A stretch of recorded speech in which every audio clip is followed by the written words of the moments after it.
What's up guys, it's Zeker Adventures here with my third YouTube video. We're reviewing what I think is one of the most underrated cars on the market today. And that vehicle is the 2015 Mini Cooper S.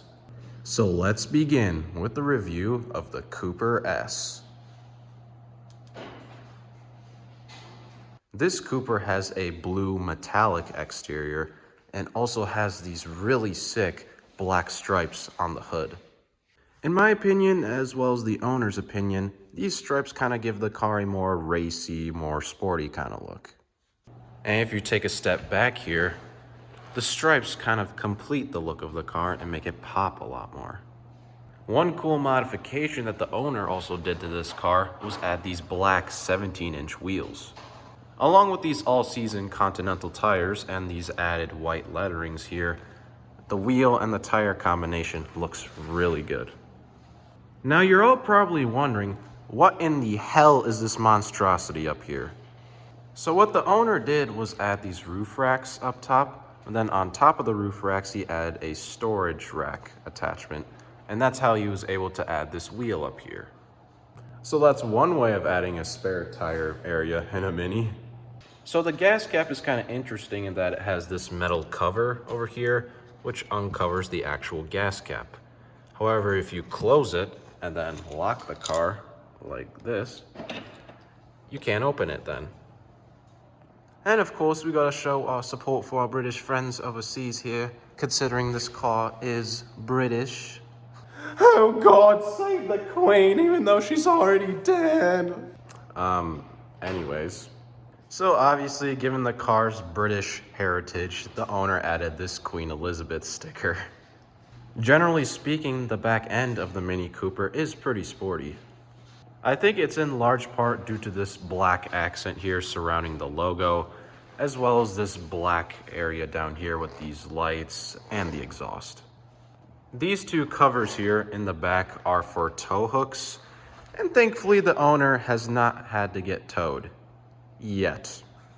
The owner also did add this really beefy exhaust system, and normally in most Mini Coopers the exhaust is by default double piped, but in this right here it's single piped. In this case it is straight pipe from the catalytic converters all the way into the back here. This Cooper also has keyless ignition, where if you have the key in your pocket you can just press the button right here to unlock the car. One thing I really like about Minis is that they have frameless doors. So this means if you open the door, the window slides down slightly. And then if you lower the window all the way, like here, it makes the door look pretty sick. And then consequently, if you close the door, like this, the window then slides back up. In the front end, again, you obviously get your classic circular Mini headlights. And circular features are kind of common in this car. Not only you got the headlights, but you also got like the circular sort of mirrors there too. And the front end is also generally sporty, mostly because, in my opinion, of the stripes and also the black accents on the bottom, and then the Cooper S logo there. And then as a whole, all of that together makes the front end look pretty cool. So now let's go pop the hood. Similar to the 3 Series in my previous video, you have to pull the hood latch twice to open it, like so. Just like that. And then you could just pull the hood open. Given that this isn't the biggest vehicle, the engine bay consequently is also not that big. Under the hood here, we got a turbocharged inline 4-cylinder, making about 215 horsepower and 207 pound-feet of torque. And this engine propels the car from 0 to 60 miles an hour in about 6.2 seconds.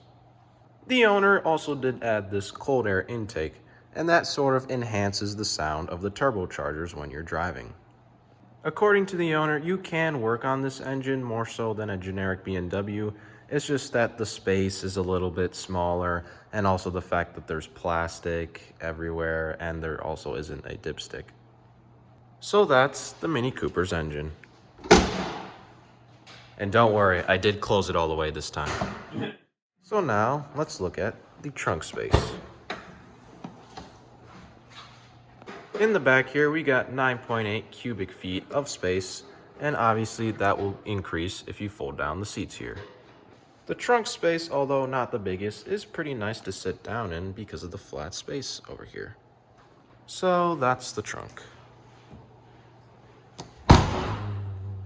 So now let's review the interior.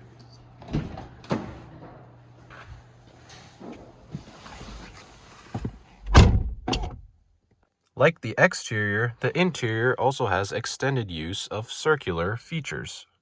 For example, you got a circular door handle area, circular air vent, circular gauge cluster, circular screen area, and then another circular air vent. This Mini Cooper does have a moonroof, but in typical B&W fashion, the sunshade does not retract. One quirky thing about the Mini Cooper is that it makes use of toggle switches up here, as well as down there, kind of like in a Boeing 737.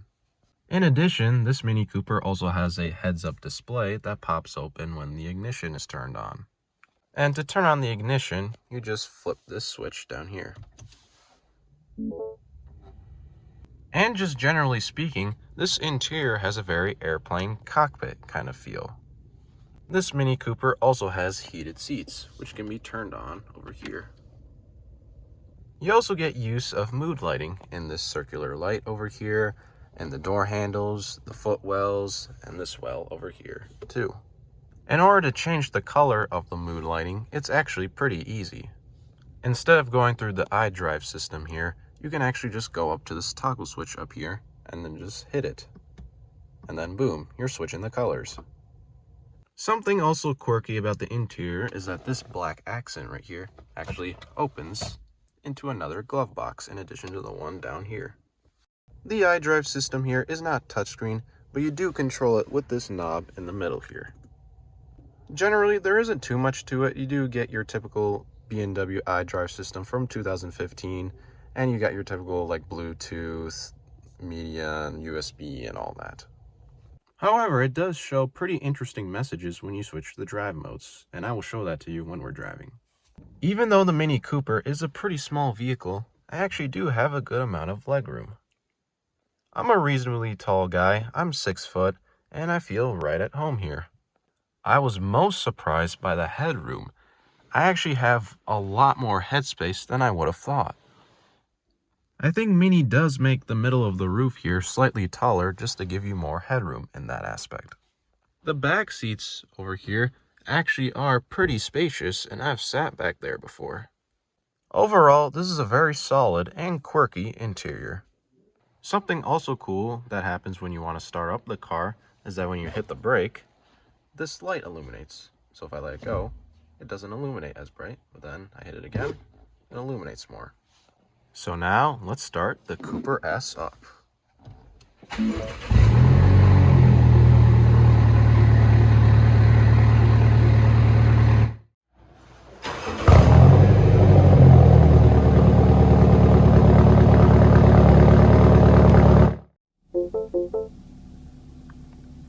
Alright guys, so now we're about to get a drive in the Mini with the owner. Alright guys, so we're driving in the Mini here, and because the car is generally lower to the ground and also the fact it's a shorter wheelbase, you do feel the bumps quite a bit. Like we're just traveling on a road right here that's a little bumpy, and yeah, I can feel the bumps a little more than what I would in like the 3 Series or the Cayenne. The exhaust, although modded, is pretty reasonably quiet at normal speeds. Like a lot of other B&Ws, this also has a driving excitement screen, and that shows how much horsepower, how much torque you're using. Okay, so if we put the car into sport mode, using that dial there, you get a cool message here, and then the exhaust valves get open more and you can hear more of the turbo flutter. Something also cool you can do in the screen here is do like a little checklist that the car does to make sure it's okay for sporty driving. So you just hit the OK button, and that just kind of goes through its checklist like that.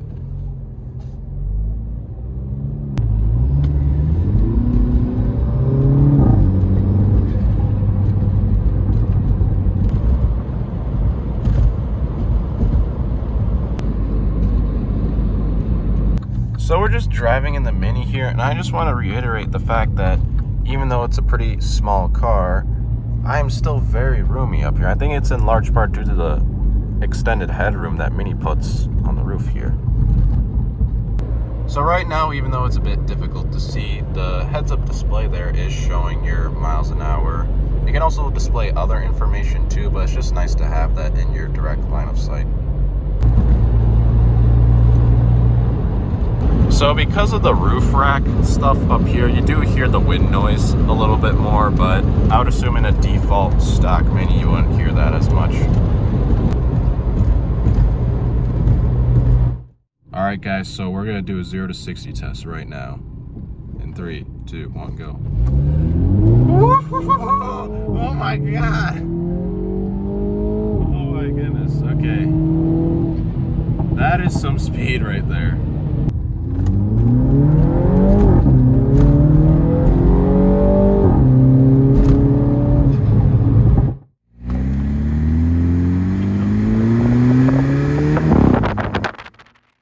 So we're just driving on I-41 right here, and highway driving the Mini does really well. It's nice and comfortable, and even with the modded exhaust, it's not too loud at highway speeds.